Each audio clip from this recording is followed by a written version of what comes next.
자, 12주차 두 번째 시간이고요. 추가 공제부터 보도록 하겠습니다. 우리 이제 지금 인적 공제 공부하고 있고 기본 공제 살펴봤던 거고요. 그 다음에 기본 공제를 받은 사람들에 한해서 추가 공제를 또 적용을 해주게 됩니다. 기본 공제만으로 뭔가 이제 그 개인이 처해진 그러한 어떤 인적 사정의 고려가 완벽하지 않다라고 판단이 되는 거죠. 그래서 기본 공제 대상자 중에서 다음에 어느 하나에 해당되는 사항이 있다라고 한다면 그 금액도 추가적으로 공제를 해주겠다, 이러한 내용입니다. 그래서 요거는 경장부안 이렇게 기억하셔도 되고요. 자, 경로 우대자 공제 먼저 보도록 할게요. 경로 우대자 공제, 만약에 우리 아까 처음에 내가 직계 존속 같은 경우에는 만 60세 이상인 경우에는 기본 공제 대상자가 된다라고 했었죠. 근데 만 70세 이상이다라고 한다면 일단 기본 공제 150만 원 당연히 내가 받을 수 있는 거고요. 그 다음에 100만 원의 추가 공제까지도 더 받을 수가 있다라는 내용입니다. 그 다음에 아까 장애인 같은 경우에는 뭐 본다라고 했어요? 소득 요건만 보죠. 나이 요건은 따지지 않았죠. 근데 그렇게 따졌을 때 기본 공제 대상자에 해당이 된다라고 했으면 추가 공제 연 200만 원까지도 또 받을 수 있다라는 거고요. 그 다음에 부녀자 공제와 한부모 공제입니다. 거주자 본인이, 그러니까 위에 밑에는 나의 그 부양가족이 여기에도 해당이 된다라고 한다면 나와 부양가족, 내가 만약에 지금 현재 70세 이상이다라고 한다면 나도 기본 공제할 땐 나는 무조건 받는 거잖아요. 나도 연 100만 원 추가 공제 또 받을 수 있는 거고요. 내가 장애인이다라고 한다면 나도 연 200만 원 공제 또 추가적으로 받을 수가 있는 거예요. 그리고 나의 부양가족들이 여기에 해당되면 그 부양가족에 대한 기본 공제가 적용이 된다라고 한다면 그럼 이 추가 공제까지도 또 적용을 받을 수가 있는 거죠. 부녀자 공제와 한부모 공제는 나한테 해당되는 내용입니다. 거주자 본인이, 자, 거주자 본인이 일단 이 거주자 본인의 종합소득 금액은 그 해당 과세기간에 3천만 원 이하여야 됩니다. 돈을 이것보다 더 많이 버는 사람들은 해당이 안 돼요. 3천만 원 이하여야 되고요. 다음 중 어느 하나에 해당되는 경우 배우자가 있는 여성이거나 배우자가 없는 여성으로서 기본공제 대상자인 부양가족이 있는 세대주인 경우에 이때는 연 50만 원의 공제를 추가적으로 더 해주겠다라는 개념입니다. 이게 약간 전 처음에 봤을 때 이해가 안 됐어요. 부양가족이 있는 여성만 해주면 해줄 거고 없는 사람만 해주면 해줄 거지 왜 이게 뭔 어떤 의미지라고 이제 처음에 잘 이해가 안 됐었는데 이러한 의미입니다. 일단 배우자가 있는 여성인데 종합소득 금액이 3천만 원 이하다. 이러한 여성들은 어떤 여성들이냐 하면 일단 뭐 우리 남편이 있어요. 우리 남편이 일을 하고 있는데 별도로 나도 나가가지고 이제 일을 하게 되는 거죠. 즉 남편이 혼자 일했을 때는 뭔가 이제 우리 가족이 생활할 수 있는 생활비가 조금 부족하다 보니까 그 배우자 또한 나가서 일을 하게 되는 이러한 구조입니다. 이랬을 때에는 우리 가족의 생활비가 부족하기 때문에 나도 일을 시작한 거고 그렇게 일을 한다라고 해가지고 내 소득이 월등히 또 많은 것도 아니고 그냥 우리 기본적인 생활을 유지하기 위한 그러한 것이기 때문에 이때 이 여성분의 소득세 계산을 할 때에 50만 원을 공제해 주겠다. 이러한 개념입니다. 아시겠죠? 일단 이 종합소득금액이 3천만 원 이하라고 한다면 종합소득금액이 100만 원 이하까지 떨어지지 않는 이상은 내 남편의 부양가족으로 나는 들어가지 못할 거잖아요. 그렇죠? 그럼 나는 나대로의 별도의 소득세 계산을 또 해야 된단 말이에요. 이렇게 계산을 할 때에 배우자가 있고 연 3천만 원 이하다라고 한다면 연 50만 원의 소득공제를 추가적으로 해주겠다라는 겁니다. 그 다음에 배우자가 없는 여성이에요. 그러면 이혼을 했다든지 아니면 뭐 사별을 했다든지라고 해가지고 내가 지금 남편이 없어요. 그래서 우리 가족의 생계 유지를 위해서는 내가 나가서 일을 할 수밖에 없는 겁니다. 이렇게 나가가지고 뭐 일을 해가지고 돈을 엄청 많이 번다라고 한다면 당연히 이 공제는 해당이 되지 않는 거고요. 연애 종합소득 금액이 3천만 원 이하인 경우에 배우자가 없고 내가 생계를 유지시켜야 되는 나의 기본공제 대상자인 부양가족이 있다라고 한다면 일반적으로는 어떠한 경우겠어요? 내 자식이 아직 20세 이하인 경우가 해당이 되겠죠. 이런 경우라고 한다면 그 부분까지도 반영을 해서 연 50만 원의 공제를 해주고 있습니다. 원래는 한부모 공제라는 게 없었어요, 여러분들. 부녀자 공제까지밖에 없었는데 아니 이렇게 되면 배우자가 없는 여성은 이런 경우에는 50만 원을 공제해 주는데 그러면 배우자가 없는 남성은 공제를 안 해주는 거잖아요. 그래가지고 한부모 공제가 생겨나게 됐습니다. 한부모 공제는 남녀 상관없습니다. 남자가 한부모든 여자가 한부모든 상관없고요. 배우자가 없는 사람으로서 기본공제 대상자인, 얘는 그냥 기본공제 대상자가 아니라 기본공제 대상자인 직계비속이나 입양자가 있는 경우에만 가능한 겁니다. 입양자는 직계비속과 같은 개념이라고 생각하시라고 했었죠. 똑같은 나의 딸 자식입니다. 아들 딸들이에요. 이렇게 생각하시면 된다라고 했었고, 자, 그러면 이런 또 의문이 들겠죠. 그러면 나는 현재 지금 배우자가 없는 여성인데 종합소득금액도 3천만 원 이하예요. 그러면 나는 부녀자 공제도 해당이 되고 한부모 공제도 해당이 됩니다. 기본공제 대상자가 뭐 나의 딸 자식이라고 한다면, 딸이나 아들이라고 한다면, 그러면 나는 두 개 다 해당이 돼요. 이랬을 때는 어떻게 하는 것이냐? 이때는 한부모 공제를 적용받으시면 되는 겁니다. 연 100만 원짜리. 이게 더 높으니까 금액이. 자, 그래서 일단 추가 공제의 중복 적용 여부를 보시면 얘는 원칙적으로 중복 공제가 가능합니다. 예를 들어 가지고 내가 우리 부모님을 모시고 있는데 부모님이 75세의 장애인입니다. 그러면 일단 기본 공제 150만 원 가능하고요. 소득 요건을 충족했다라고 한다면 기본 공제 150만 원 가능하고 거기에 더불어서 경로도자 공제 100만 원과 장애인 공제 200만 원 다 받을 수 있는 겁니다. 그러면 총 나는 450만 원의 공제를 받을 수가 있겠죠. 우리 지금 나의 부모님이 이러한 상황이라고 한다면 나는 부모님한테 들어가는 돈이 많을 거 아니에요, 그렇죠? 나이 많으시면 잔병 치료하시느라 여러 가지 뭐 병원 가고 이렇게 하면서 또 금액 많이 들 거고, 그 다음에 장애인이면 더 금액이 많이 들어갈 거 아니에요. 그런 것까지도 다 반영을 해서 추가 공제는 중복 적용이 가능합니다. 단 한부모 공제와 부녀자 공제가 중복 적용되는 경우에는 한부모 공제만 적용을 받게 됩니다. 부녀자 공제는 적용받을 수가 없게 되겠죠. 그래서 이제 이것도 사례 문제나 아니면 계산 문제에 많이 또 등장하는 것 중에 하나예요. 배우자가 없는 여성이 나오게 되면 일단 부녀자 공제는 생각하지 마시고요. 한부모 공제 적용되는 거다라고 생각하셔야 되는데, 한 가지 또 뭔가 함정을 넣어 놓는다라고 한다면 차이점이 또 하나 있어요. 이 부녀자 공제의 적용 대상이 되는 기본 공제 대상자는 그냥 기본 공제 대상자이기만 하면 됩니다. 하지만 한부모 공제를 적용받는 건 한 부모잖아요, 부모. 기본 공제 대상자인 나의 딸이나 아들이 있어야 됩니다. 그러니까 이 부녀자 공제는요, 이런 경우도 가능해요. 예를 들어 가지고 내가 세대주인데 나와 나의 부모님 이렇게 같이 살고 있어요. 나의 부모님이 현재 65세래요. 그러면 60세 이상이니까 기본 공제 대상자에 해당이 되죠. 소득 요건을 만족했다라고 한다면. 그러면 나는 부녀자 공제 50만 원 추가 공제 받을 수 있는 겁니다. 이 사람은 한부모 공제를 적용받을 수가 없어요, 그렇죠? 내가 부모가 아니잖아요, 현재. 아시겠죠? 근데 만약에 예를 들어 가지고 나와, 내가 여성이라고 가정을 했을 때 나와 나의 딸이 이렇게 둘이 살고 있는 거예요. 나의 딸은 20세 이하이고요. 소득 요건 만족했다라고 가정을 해볼게요. 자, 그렇다라고 한다면 나는 지금 부모잖아요. 기본공제 대상자인 나의 직계 비속과 같이 살고 있는 거잖아요. 이랬을 때에는 한부모 공제 적용받을 수 있는 겁니다. 아시겠죠? 그러니까 이 부모라는 거에 좀 초점을 두시면 얘랑의 차이를 좀 비교를 해두실 수가 있을 것 같아요. 얘는 기본공제 대상자 중에서 직계 비속이나 입양자가 있어야 됩니다. 내가 부양하고 있는 나의 딸이나 아들이 있어야 돼요. 하지만 부녀자 공제는 그렇지가 않아요. 이렇게 세대를 구성하고 있고 내가 세대주이고 내가 부양하고 있는 가족 중에서 기본공제 대상자에 해당되는 가족이 있다라고 한다면 부녀자 공제 적용 가능합니다. 두 개 다 중복 적용이 되었을 때에만 한부모 적용하시는 거고요. 만약에 기본공제 대상자가 직계비속이 아니다라고 한다면 부녀자 공제로 한번 들어가 보셔야 되는 거예요. 그리고 한부모 공제는 기본적으로 소득 금액에 제한이 없지만 부녀자 공제는 3천만 원이라고 소득 금액에 제한을 두고 있다라는 것도 기억하셔야 되고요.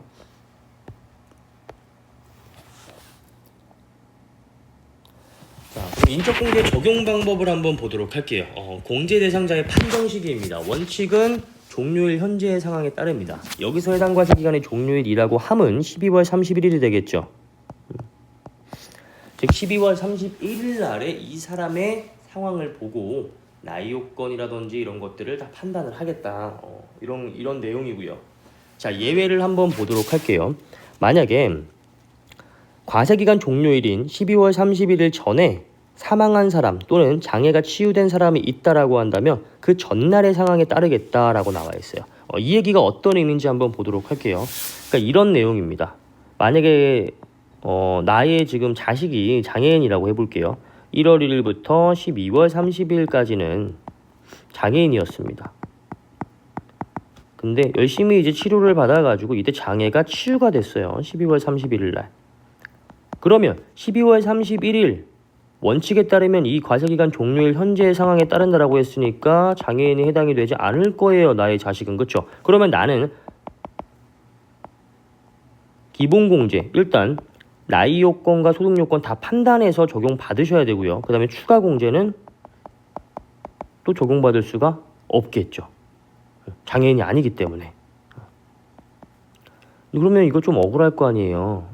이 장애 치유하기 위해서 1월 1일부터 12월 30일까지 또 굉장히 많은 돈이 들어갔을 수도 있잖아요. 그렇죠? 근데 이 한 날만 가지고 판단을 하겠다라고 하면 이런 사람들이 굉장히 억울해질 거란 말이에요. 그렇죠? 그래서 세법에서는 장애가 치유되기 전날 언제예요? 12월 31일. 이때는 여전히 장애인이었죠. 그래서 치유되기 전날 이때를 기준으로 보아서 장애인 공제 등을 적용을 해주겠다. 이러한 내용입니다. 아시겠죠? 납세자한테 유리한 규정을 두고 있는 거죠. 자, 사망도 마찬가지입니다. 사망도 예를 들어 가지고 우리 부모님이 한 75세라고 해볼게요. 75세의 부모님이 1월 1일부터 12월 30일까지는 살아 계셨어요. 근데 12월 31일 날에 사망을 했습니다. 자, 원칙에 따르면 과세기간 종료일 현재의 상황에 따지기 때문에 이 사람은, 이 부모님은 기본공제 대상자에 당연히 해당되지 않고 추가공제 당연히 받을 수가 없겠죠. 왜? 현재 세상에 없는 사람이기 때문에 받을 수 없을 거란 말이에요. 나의 부양가족이 이제 더 이상 아니잖아요. 그렇죠? 그렇기 때문에 적용 대상이 안 돼요.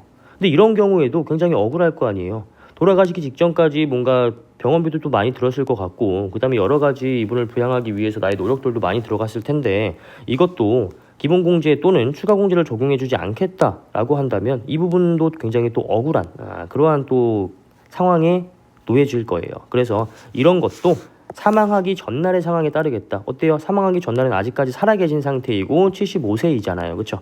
그렇기 때문에 이때도 75세로 적용해서 소득요건 만족한다면 기본공제 되고요. 그 다음에 추가공제 100만 원까지도 받게 해주겠다. 이러한 내용입니다. 그래서 장애와 사망은 그 전날의 상황에 따르겠다. 이 규정의 의미는 이 공제를 다 적용을 시켜주겠다. 이러한 내용입니다. 자, 예외 2. 적용 대상 나이가 정해진 경우에 해당 과세기간의 과세기간 중에 해당 나이에 해당되는 날이 하루라도 있는 경우에는 공제 대상자로 보겠다. 이것도 마찬가지입니다. 생일이 12월 31일인 사람이 있어요. 자, 이때까지는 만 19세였어요. 12월 31일 날에 내가 딱 만 20세가 됐어요. 아니죠. 만 20세. 만 21세. 만 20세까지는 나의 부양가족이 되기 때문에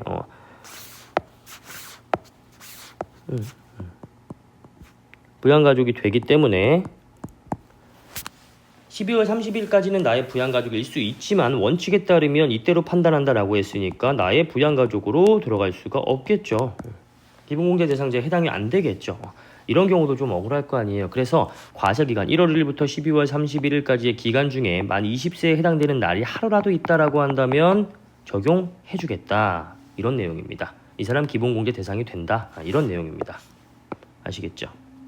자, 그래서 사례 문제나 계산 문제 나왔을 때에는 쉽게 이렇게 판단하시면 됩니다.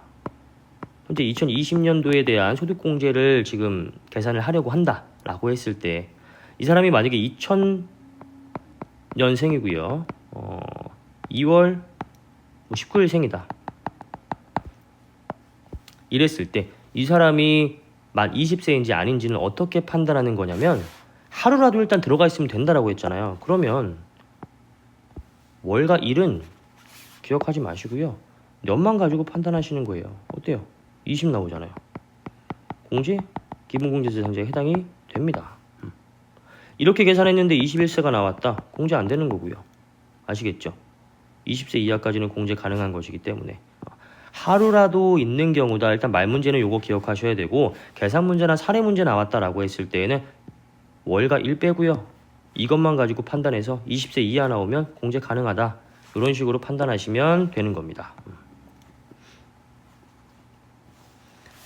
자, 그 다음에 인적공제의 중복 적용 여부를 한번 보도록 할게요. 거주자의 배우자 또는 부양가족이 다른 거주자의 부양가족에 해당되는 경우에는 다음에 따라서 이를 어느 한 거주자의 종합소득금액에서 공제를 하겠다라는 내용이에요. 예를 들어서 이런 경우가 있겠죠. 나도 일하고 내 배우자도 일해요. 그럼 나도 한 1년에 한 5천만 원 벌고요. 와이프도 한 1년에 5천만 원 벌어요. 서로 간의 부양가족이 일단 될 수는 없는 거잖아요. 그렇죠? 자, 이랬을 때 나도 나대로 세금 계산을 해야 되고 와이프도 와이프대로 세금 계산을 해야 돼요. 이때 인적공제란에 내 딸이 하나 있다라고 한다면 이 딸을 누구의 부양가족으로 넣을지 선택하셔야 됩니다. 나의 부양가족에도 넣고 딸의 부양가족에도 넣고 이렇게는 할 수가 없어요. 나 또는 나 배우자의 둘 중에 한 명한테만 내 딸은 부양가족으로 들어갈 수가 있는 거예요. 세액 계산을 하실 때는 알겠죠? 그래서 그 둘 중에 하나를 정하셔야 됩니다. 그래서 만약에 나랑 배우자랑 얘기를 해봐가지고 이번에는 내 부양가족으로 넣을게 라고 하면 내가 넣어서 신고하면 되는 거고요. 와이프가 이번에는 나의 부양가족으로 넣을게 라고 한다면 와이프의 부양가족으로 넣으시면 됩니다. 둘 중에 한 명이 그렇게 정해졌다라고 한다면 한 명의 신고서에만 부양가족으로 넣어서 신고하시면 되고 나머지 한 명은 그냥 부양가족 없는 걸로 해가지고 신고를 하시면 되는 거예요. 자, 첫 번째, 신고서의 기재가 명확한 경우 거주자의 공제대상 가족이 동시에 다른 거주자의 공제대상 가족에 해당되는 경우에는 해당 과세기간 과세표준 확정신고서, 근로자소득세 신고서, 연금소득세 신고서, 연말정산 사업소득의 신고서에 기재된 바에 따라서 그중 1인의 공제대상 가족으로 한정을 한다라는 내용입니다. 방금 제가 설명했던 내용이에요. 둘 다의 부양가족으로는 들어갈 수가 없고 둘 중에 한 명의 부양가족으로만 들어가야 된다라는 거.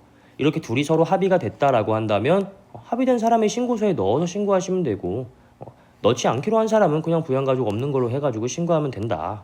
이런 내용이고요. 근데 만약에 합의가 제대로 이루어지지 않은 경우가 또 발생을 해요. 또는 합의가 이루어졌다라고 할지라도 실수로 이번에 예를 들어서 내가 내 딸 이번에 부양가족으로 넣을게라고 했는데 배우자가 알겠어 했어요. 그러면 나는 넣어서 신고하고 배우자는 부양가족 없는 걸로 신고를 하면 되는 거잖아요.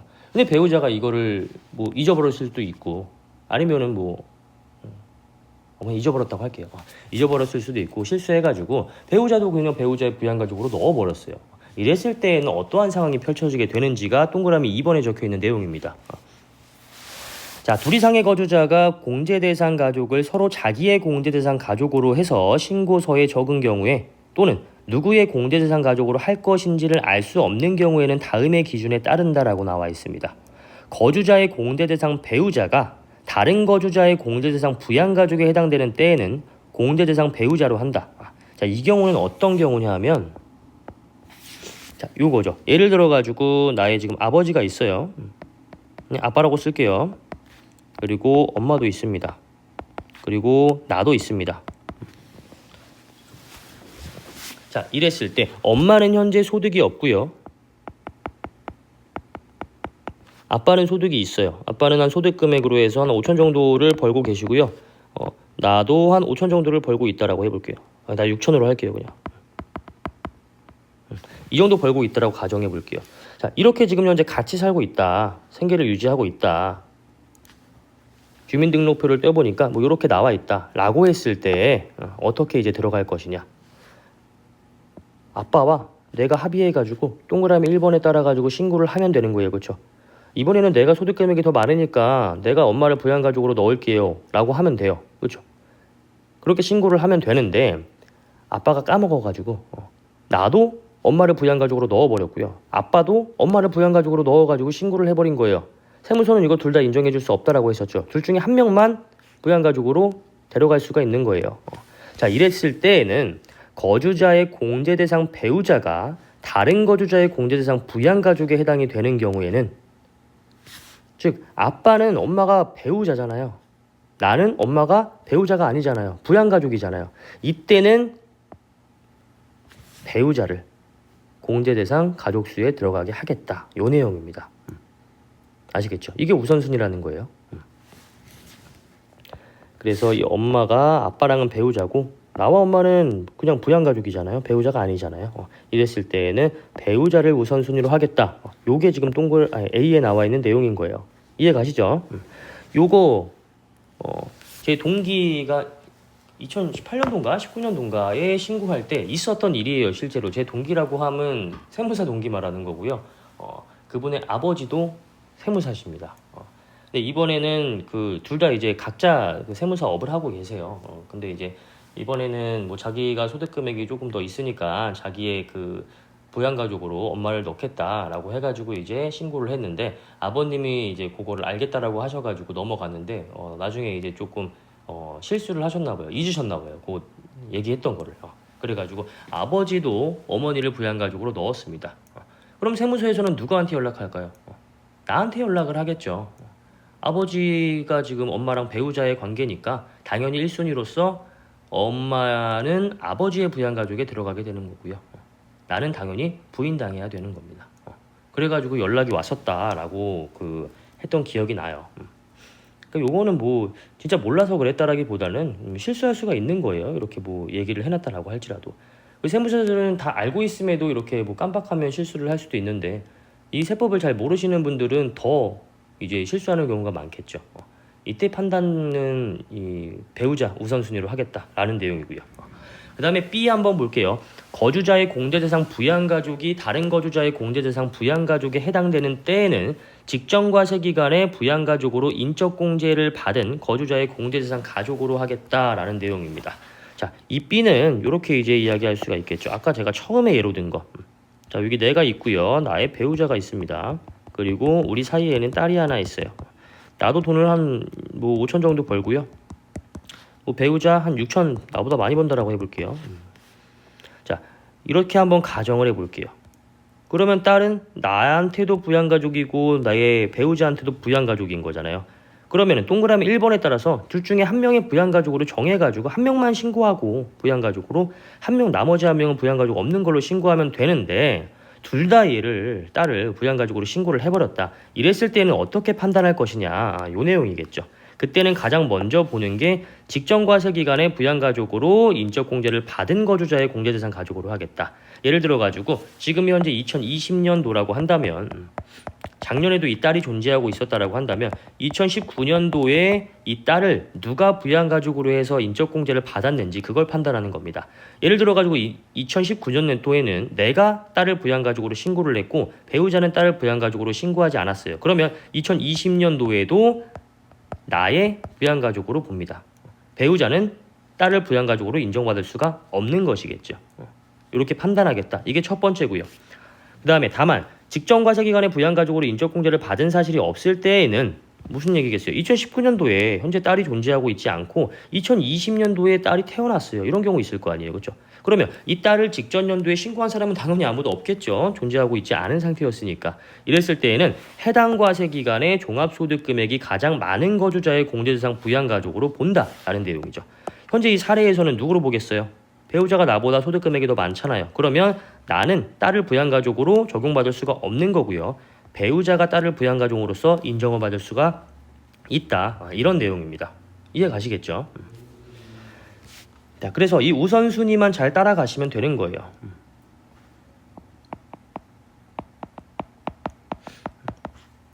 이런 경우도 좀 많이 일어납니다. 세무서에서도 신고를 받을 때 이렇게 서로 간에 합의가 안 된 경우도 있을 거고 합의가 됐다고 해도 세법의 내용을 잘 모르시는 분들은 세무사 사무실에서 또 알아서 해주기 때문에 그냥 물어보면 잘 모르니까 뭐 예 그렇게 해주세요 뭐 약간 이런 식으로 하고 넘어가는 경우도 많기 때문에 이렇게 두 분 다 부양가족으로 딸을 이렇게 신청을 하는 이런 경우들이 있습니다. 그런 경우에는 이 우선순위에 따라서 나머지 한 명은 부인될 수가 있다. 지금 이거 공부하고 있는 거죠. 자, C 마저 볼게요. 거주자의 추가 공제 대상자가 다른 거주자의 추가 공제 대상자에 해당되는 때 위 A, B에 의하여 기본 공제를 하는 거주자의 추가 공제 대상자로 하겠다라는 거.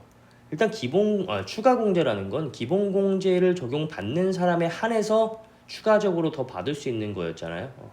그러니까 기본 공제 대상자로 들어가는 그쪽에 추가 공제도 이루어진다. 이렇게 생각하시면 되겠죠. 그러니까 이건 안 된다는 거예요. 예를 들어가지고 지금 딸 요 케이스를 한번 보면 예를 들어서 어떤 경우라고 해볼까요? 딸이 예를 들어가지고 예를 들기 싫은데 이런 건 장애가 있다라고 해볼게요. 딸이 장애가 있어요. 이랬을 때 내가 만약에 딸을 기본공제 대상자로 신청을 했어요. 나의 배우자가 딸의 장애인 공제, 추가 공제를 받았어요. 이거 안 된다라는 거예요. 기본 공제 나한테 받았으면 장애인 공제도 나한테 받아야 되는 거예요. 추가 공제도. 아시겠죠? 기본 공제와 추가 공제는 이렇게 딸려다니는 개념이다라고 이해를 하시면 되겠죠. 한쪽에서 기본 공제, 나머지 한쪽에서 추가 공제, 이런 거 안 된다. 인정되지 않겠다. 이런 내용이죠. 항상 기본 공제를 받은 사람에 한해서 추가 공제 받을 수 있는 거예요. 기본 공제 여기서 받고 추가 공제 여기서 받고 이런 경우는 인정될 수가 없다. 이 내용을 C에서 설명을 하고 있는 거고요. 자, 이렇게까지 하면 우리 이제 인적 공제에 대한 내용은 다 살펴보게 되는 거고요. 두 번째로 이제 연금보험료 공제 한번 보도록 할게요. 종합소득이 있는 거주자가 공적연금 관련법에 따른 기여금 또는 개인부담금을 납입한 경우에는 해당 과세기간의 종합소득 금액에서 다음의 금액을 공제하게 된다라는 내용입니다. 여러분 4대 보험 아시죠?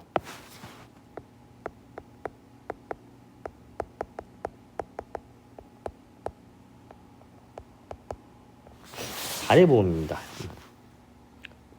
여러분들이 소득이 생기게 되면 이 4대 보험은 강제적으로 납부를 하셔야 되는 거예요. 근로소득자라고 한다면 월급을 받으실 때 이 4대 보험 다 떼고 금액 받게 되는 거예요. 그러니까 예를 들어가지고 뭐 연봉이 300만 원이다. 한 달에 300으로 책정이 되어 있다라고 한다면 300만 원 다 통장에 안 꽂힙니다.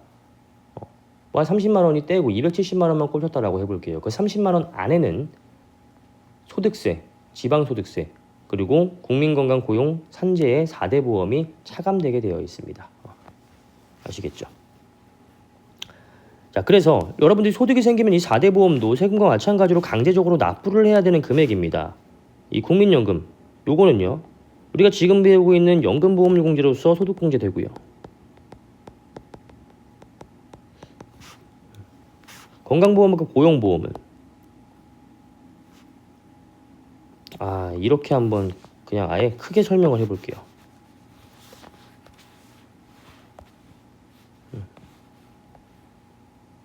이걸 할 수가 없는 건가? 학습 노트를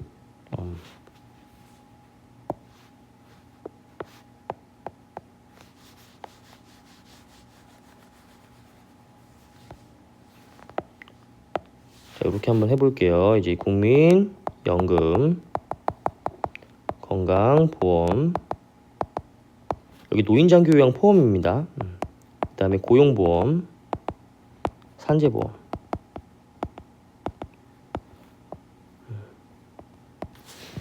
자, 여러분들이 개인 사업자라고 한다면 국민연금과 건강보험만 납부를 하시게 되고요. 고용과 산재는 납부를 하게 되는 게 아니에요. 4대 보험의 성격을 한번 보시면 국민연금은 왜 우리가 강제적으로 납입을 해야 돼요? 노후 대비를 위해서, 노후 대비를 개인들이 알아서 잘 하면 국가가 개입할 필요가 없지만 그렇지 않은 사람들도 있기 때문에 돈을 벌 때 강제적으로 일정 금액만큼은 이 사람의 국민연금으로 납입을 시키는 거예요. 그리고 이 사람이 일정한 나이 이상이 되면 그때부터는 이제 내가 납입했던 연금을 다시 받을 수가 있는 거죠. 수령을 할 수가 있는 거죠. 노후 대비 위해서 그렇습니다. 건강보험은요, 우리 여러 가지 질병이 생겼을 때, 물론 우리가 이제 요즘에는 뭐 보험회사들이 많은 이제 영업과 이런 것들을 통해 가지고 별도의 보험도 가입을 하지만 그렇지 않은 사람들도 있을 거란 말이에요. 그렇죠? 그래서 우리가 어떤 질병이 발생되었을 때 그 부분에 대해서 일정 금액만큼을 보전을 해주죠. 건강보험에서. 그것도 마찬가지예요. 강제적으로 이 건강보험에 가입을 시켜가지고 나중에 어떤 질병이 생겼을 때에는 그에 대한 이제 보전금으로 건강보험에서 일정 금액을 주게 됩니다. 이것도 당연히 약간 국가가 개입할 필요가 있는 그러한 보험이겠죠. 만약에 이제 돈을 얼마 못 번다고 해가지고 이런 것들을 아예 가입을 하지 않았다라고 했는데 나중에 정말로 이런 뭐 큰 질병이 발생이 됐어요. 그러면 병원비도 만만치 않을 텐데 이거 무슨 돈으로 됩니까? 그때 건강보험에 가입되었던 게 있었다라고 한다면 그 금액을 어느 정도 이제 보전받을 수가 있겠죠. 그게 이제 건강보험이라는 거고요. 고용보험은 그 근로자들한테만 발생되는 거예요. 내가 회사에 딱 취직을 했어요. 근데 회사의 여러 가지 사정상 내가 퇴직을 할 수도 있는 거잖아요. 이랬을 때 고용의 안정을 위해 가지고 내가 우리 집안의 가장이고 지금 당장 돈을 벌어야 되는데 그렇지 못한 경우에 회사에서 잘리는 경우도 발생을 하잖아요. 그럼 뭐예요? 고용보험공단에 가가지고 실업급여 신청을 하게 되죠. 그러면 일정한 기간 동안은 얼마만큼의 금액을 실업급여로 받을 수 있는 거잖아요. 이 고용의 안정을 위해서 이제 발생된 보험이고요. 산재보험은 이러다 다쳤을 때 이제 나오는 금액이죠. 뭐 공장이나 아니면 현장에 그런 인부분들 같은 경우에 이제 일하다 다치는 사고 많이 나오잖아요. 그래서 뭐 산재 처리가 된다 안 된다 이런 뉴스들도 또 많이 보잖아요. 그런 걸 대비해 가지고 이제 산재보험에 회사에서 이제 가입을 시켜주는 거예요. 자, 이러한 내용들이 있는데 요거는 일단 근로자만 가정을 해볼게요. 근로자 입장에서 근로자의 국민연금, 건강보험, 고용보험, 산재보험입니다. 근데 이거 근로자가 다 내는 게 아니고요. 근로자는 또 좋은 게 회사에서 50%를 부담을 해줘요. 물론 완전한 50%는 아니고요. 회사가 조금 더 많이 내긴 합니다. 근데 그냥 50%라고 가정해 볼게요. 이거 100이라고 한다면 다 또 100은 아니에요. 그냥 여러분들 느낌만 주려고 이렇게 적는 거예요. 산재는 회사가 100%입니다. 산재는 근로자 입장에서는 뭐 고려하실 필요가 없는 거고, 자, 이랬을 때 회사에서 근로자의 국민연금, 건강보험, 고용보험, 산재보험을 대신 내주잖아요. 이거는 뭐예요? 이 회사가 그 법인이라고 한다면 송금, 개인 사업자라고 한다면 필요경비로 인정을 받겠죠. 법에 따라서 회사 너 근로자 고용하면 근로자가 납부해야 되는 4대 보험의 반만큼을 네가 대신 납부해줘. 법에서 이렇게 정해놨어요. 회사는 그에 따라 가지고 납부입을 했어요. 당연히 이거는 필요경비나 송금으로서 인정을 받아야겠죠. 나머지 근로자가 자기의 보험료 납부하는 거, 요 금액은요. 국민연금 같은 경우에는 연금보험료 공제로 지금 우리가 배우고 있는 거 차감이 되고요. 그 다음에 산재는 납부 안 하니까 빼고, 건강보험과 고용보험 같은 경우에는 특별공제 중에서 보험료 공제라고 있습니다. 이렇게 차감이 됩니다. 그러니까 똑같이 소득공제에서 차감이 되는 건 맞는데 어느 단계에서 차감되느냐만 다른 거예요. 둘 다 소득공제입니다. 우리 지금 배우고 있는 종합소득공제에서 차감되는 건데 연금공제는 얘만 따로 빼가지고 이제 관리를 하고요. 나머지 건강보험, 고용보험, 노인장기요양보험도 건강보험이라고 생각하시면 됩니다. 건강보험, 노인장기요양보험, 고용보험 같은 경우에는 특별공제라는 파트로 별도로 빼서 그 중에서 보험료 공제에서 이제 공제를 해주고 있습니다. 여기서 한 가지 또 기억하실 거고 뭐 당연한 내용이긴 한데 회사가 대신 부담한 거 요거 있잖아요. 이거를 근로자의 연금보험료나 특별공제로 공제할 수는 없겠죠. 당연한 내용 아니에요, 그렇죠? 지가 부담한 것도 아닌데 왜 지가 공제를 받습니까? 근로자 지가 실제로 부담한 건 50%만 지가 받아야죠. 요것만, 그렇죠? 이거는 당연히 얘가 공제받을 수는 없는 거잖아요. 이것도 말 문제 나오시면은 틀리는 분들이 있어가지고 다시 한번 강조를 드린 거고요. 어떻게 돌아가야 되죠, 이걸? 잠시만요. 자, 내용 이해 가시겠죠? 4대 보험 어떻게 지금 공제가 되는 건지. 자, 그럼 연금보험료 공제. 종합소득이 있는 거주자가 공적연금관련법에 따른 기여금 또는 개인부담금을 납입한 경우에 해당 과세기간의 종합소득금액에서 다음의 금액을 공제합니다. 당연히 한도는 없습니다. 법에 따라서 강제로 납부를 시키고 있는 거기 때문에 국가에서 너 이만큼 납부해 이렇게 했는데 근데 공제는 이 중에서 얼마만큼만 해줄게. 이것도 웃기잖아요, 그렇죠? 법에서 의해서 강제적으로 납부하는 금액이기 때문에 그 금액 전액 다 소득공제할 때 적용시켜줍니다. 보험료 공제 바로 밑에서 나와요. 우리 특별공제 공부하실 때 볼 건데 특별공제 중에서 보험료 공제로서 건강보험과 고용보험, 노인장기요양보험 같은 거고요. 요거 특별공제로서 한도 없이 전액 다 공제를 해주고 있습니다. 그러니까 어떤 카테고리에서 공제되느냐만 다른 거고요. 같아요. 소득공제로서 공제를 받을 수 있다라는 그 결론은 같습니다. 근데 국민연금은 왜 따로 빼가지고 이렇게 할 거면 그냥 같이 카테고리로 넣어놔가지고 하지 왜 국민연금만 따로 떼어놨냐, 이게 여러분들이 궁금하시겠죠. 그 이유가 있습니다. 종합소득공제를 모두 합한 금액이 종합소득금액을 초과하는 경우에 그 초과하는 금액을 한도로 연금보험료 공제를 받지 않은 것으로 보겠다. 이 말은 종합소득공제 중에 가장 마지막에 공제한다고 이해를 하시면 됩니다. 우리 지금 종합소득공제 뭐 배우고 있어요? 인적공제, 연금보험료 공제, 주택담보, 노후연금공제, 특별공제, 조특법상의 소득공제 이렇게 배우고 있잖아요. 연금보험료 공제를 종합소득공제에 적용하실 때 가장 마지막에 넣으시는 거예요. 그 이유는 무엇이냐 하면 자, 예를 들어 가지고 우리 종합소득 금액이 1000 발생했다고 해볼게요. 그리고 지금 종합소득공제가 1100이 발생을 했는데 이 중에서 연금 외에 다른 소득공제가 900 발생했고요. 연금보험료 소득공제가 200 발생했다. 이렇게 가정을 한번 해볼게요. 여러분 제가 미리 말씀드렸지만 이거 차감하게 되면 뭐 나와요? 과세표준 나오죠. 과세표준은 음수가 나올 수가 없습니다. 만약에 얘가 음수가 나오게 되면 그 금액은 그냥 0으로 보는 거예요. 그래서 과세표준에 나올 수 있는 금액은 최대한의 값이 0입니다. 얘는 양수밖에 못 나와요. 음수 나오게 되면 그냥 0이에요. 그럼 이때 마이너스가 나오면 0으로 일단 보고 나머지 금액은 2월 되는 건가요? 그거 아니라고 했었죠. 처음에 제가 시작할 때 이거 언급드렸던 내용이잖아요. 자, 그렇기 때문에 만약에 현재 이러한 상황이 펼쳐졌다라고 했을 때 이 금액 중에서 1100만큼이 들어갈 수가 없다라는 거예요. 공제가. 여기는 최대값이 0이 나올 수밖에 없기 때문에 과세표준은 얘를 1000으로 고치셔야 됩니다. 얘가 0이 나오려면. 그러면 어디에서 100만큼을 빼요? 연금에서 뺀다라는 거죠. 이런 식으로. 이게 납세자한테 유리한 방법입니다. 왜냐하면 납입 시에 연금보험료 공제를 받지 않은 금액은요. 수령 시에 과세가 되지 않고요. 소득금액 초과되는 부분은 공제되지 않는 것이 납세자에게 유리하겠죠. 자, 이 말은 우리가 이제 연금을 공부를 했으면 여러분들이 이걸 쉽게 이해하실 텐데 안 보고 오신 분들도 있을 거라고 생각을 해서 설명을 드릴게요. 자, 연금 같은 경우에는 현재 우리가 수령연도 과세 방식을 선택하고 있습니다. 자, 이 말은 무슨 말이냐면 연금은 일단 기본적으로 내가 돈을 벌 때 불입을 할 거고요. 일정 나이가 지나게 되면 이 연금을 수령을 하겠죠. 그렇죠? 만약에 불입할 때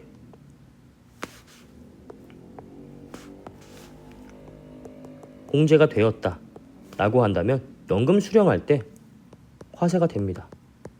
근데 만약에 불입할 때 공제를 받지 못했다라고 한다면 연금 수령할 때도 과세되지 않습니다.